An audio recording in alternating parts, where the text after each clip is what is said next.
आज का विषय है रॉयल्टी और रिस्पेक्ट।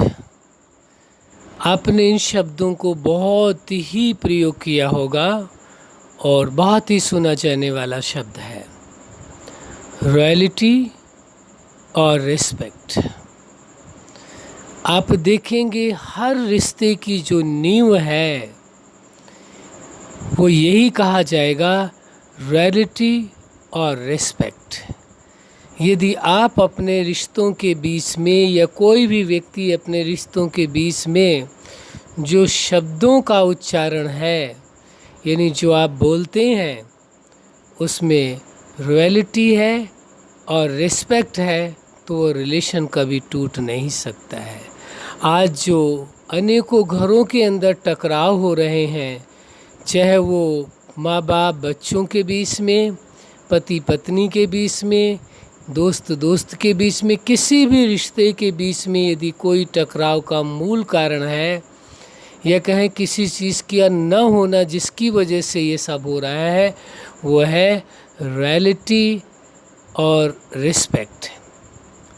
यदि आप बड़े ही सभ्यता के तरीके से, बड़ी अच्छे तरह से, श्रेष्ठता से अच्छे शब्दों का प्रयोग करें और जो शब्द भी हो उनमें रिस्पेक्ट हो, सम्मान हो, तो निश्चित है संबंध कभी टूट नहीं सकता है और ना ही संबंध में कभी कटुता आएगी।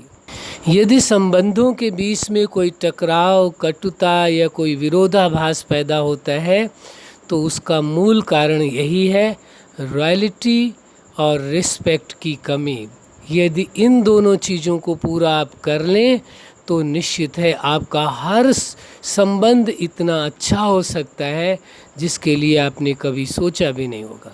जिस रिश्ते में कहीं आपको ऐसा दिखाई दे रहा है कुछ कमी है या कुछ गड़बड़ी हो रही है, ये रिश्ता कुछ कमज़ोर पड़ रहा है, तो ये देखना होगा कहीं ऐसा तो नहीं है मैंने जिन शब्दों का प्रयोग किया है उसमें रॉयल्टी है, उसमें रिस्पेक्ट है या नहीं है। कहीं यदि ऐसा प्रतीत होता है कि इन चीज़ों का अभाव है, कमी है, तो उसे फ़ौरन ठीक करना चाहिए। ये नहीं सोचना चाहिए कि ये सामने वाला ऐसा व्यवहार मेरे साथ कर रहा है तो मैं कैसे ऐसा करूं। अक्सर लोगों का ये विषय आता है जब पर्सनली कभी कोई लोग हमारे साथ डिस्कस करते हैं इन विषयों पर तो यही कहते हैं क्या हमें ही सदा सैक्रिफाई करना चाहिए, सदा हमें ही झुकना चाहिए, सदा हमें ही ऐसा करना चाहिए, क्या उसकी जिम्मेवारी नहीं है कि इस रिश्ते को ठीक करना। प्रश्न ये उठता है रिश्ते की अहमियत आप जानते हैं तो रिश्ते को ठीक करना आपको ही होगा। यदि आप ये सोच करके चलेंगे केवल मेरी ही जिम्मेवारी नहीं है, सामने वाले की भी जिम्मेवारी है, उसे भी अपने रिश्ते को ठीक करने के लिए एफर्ट्स करने चाहिए, तो फिर निश्चित है उस रिश्ते को ठीक कौन कर सकता है आप बताइए। आप यदि दूसरे पर ढाल रहे हैं और दूसरा आपको लिए कह रहा है फिर तो एक दूसरे पर आरोप प्रत्यारोप ही लगाते रहेंगे और रिश्ता धीरे धीरे करके और ज़्यादा ख़राब होता चला जाएगा और एक दिन वो होगा वह रिश्ता टूट जाएगा।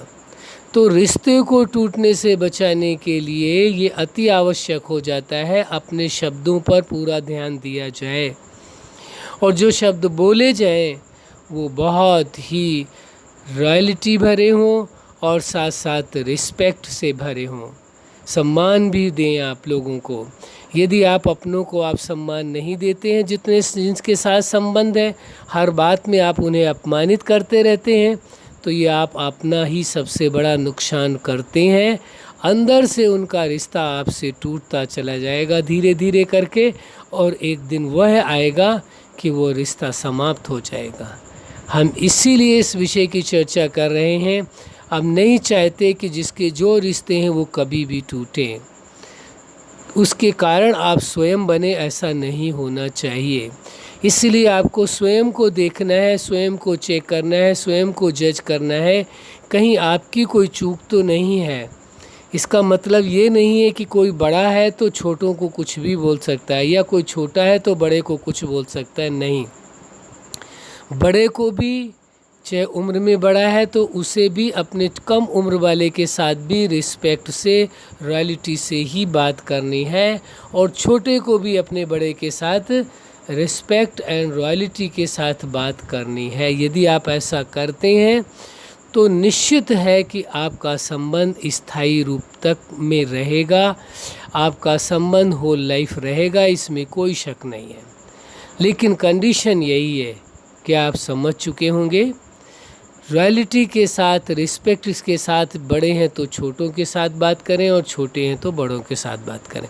बड़ों को ये कोई लाइसेंस नहीं मिल गया है, अधिकार नहीं मिल गया है कि जो भी मर्जी है वो बोले, और नहीं छोटों को ये अधिकार मिल गया है कि जो मर्जी वो बड़ों को बोले। ये सिद्धांत है, जो दोगे वो मिलेगा। यदि आप रॉयल्टी से बोलोगे, रिस्पेक्ट से बोलोगे तो रिस्पेक्ट आपको मिलेगी।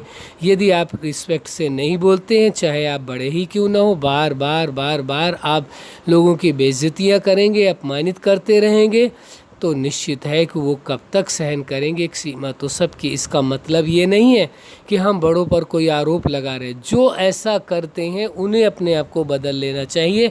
बहुत छोटे भी हैं जो अपने बड़ों का बहुत अपमान करते हैं। ठीक है, उनकी बात आपको नहीं ठीक लगती है, नहीं मानना है, वो अलग मैटर है, लेकिन उसके साथ साथ उसमें रॉयल्टी और रिस्पेक्ट को खोने की क्या ज़रूरत है? रिश्ते को ख़राब करने की क्या आवश्यकता है? रिश्ता अपनी जगह है, विषय अपनी जगह है। यहाँ क्या हो रहा है ज़्यादातर लोगों के साथ, यदि किसी विचार में तालमेल नहीं बैठ रही है, आपसी तालमेल नहीं हो पा रहे, तो रिश्ते को भी तोड़ने को तैयार बैठे रहते हैं। एक पल नहीं लगाते रिश्ते को तोड़ने से। अरे वो मुद्दा अलग है, उस मुद्दे को छोड़ दीजिए। जिस विषय से आपकी विचारधारा नहीं मिलती है, जिन विषयों में मिलती है उन विषयों में बात कर लीजिए। और जो रिलेशन है वो कभी टूटते नहीं हैं। स्वीकार न करने से बढ़ जाते हैं और न ही न स्वीकार करने से टूटते हैं। जो रिश्ता है वो है। इसलिए इस सच्चाई को समझ करके चलना है। यदि रिश्तों को अच्छा बना करके रखना है, हेल्दी रखना है, पीसफुल रखना है, फुल फ्रीडम दे करके रखनी है रिश्तों में, तो ये अति आवश्यक हो जाता है। क्या चीज़? कि सभी रिलेशनशिप में रॉयल्टी से बात करें, रिस्पेक्टफुली बात करें, कोई भी रफ बात नहीं करें, कोई भी ईगो वाली बात नहीं करें। अपने रिश्तों को कभी भी ईगो नहीं दिखानी चाहिए। जो लोग ऐसा करते हैं वो अपना ही सबसे बड़ा नुकसान करते हैं। इसलिए आप समझ चुके होंगे, हर रिश्ते में, चाहे वो आपकी पर्सनल लाइफ हो, चाहे स्टूडेंट लाइफ हो, वहाँ जो आपके रिश्ते बने, स्टूडेंट्स आपके फ्रेंड्स बने, या इसके अलावा आपकी फैमिली लाइफ में है, आपके रिलेटिव हैं, या इसके बाद कहेंगे मैरिज लाइफ है, मैरिज लाइफ किससे रिलेटेड लोग हैं, प्रोफेशनल लाइफ है, सोशल लाइफ है, स्पिरिचुअल लाइफ है, किसी भी लाइफ में कोई भी संबंध आपका है, हर संबंध में, चाहे छोटा हो, बड़ा हो, गरीब हो, अमीर हो, सबके साथ रॉयल्टी और रिस्पेक्ट से बात करेंगे तो लोग आपकी अपने आप रिस्पेक्ट देंगे और रॉयल्टी से आपसे बात करेंगे। अच्छा, आप अपने जीवन में सफलता के शिखर तक पहुँचें। रॉयल्टी और रिस्पेक्ट के द्वारा अपने रिलेशनशिप को ठीक रखें, यही हमारी हार्दिक शुभकामना है। सदा खुश रहें, मुस्कुराते रहें। धन्यवाद।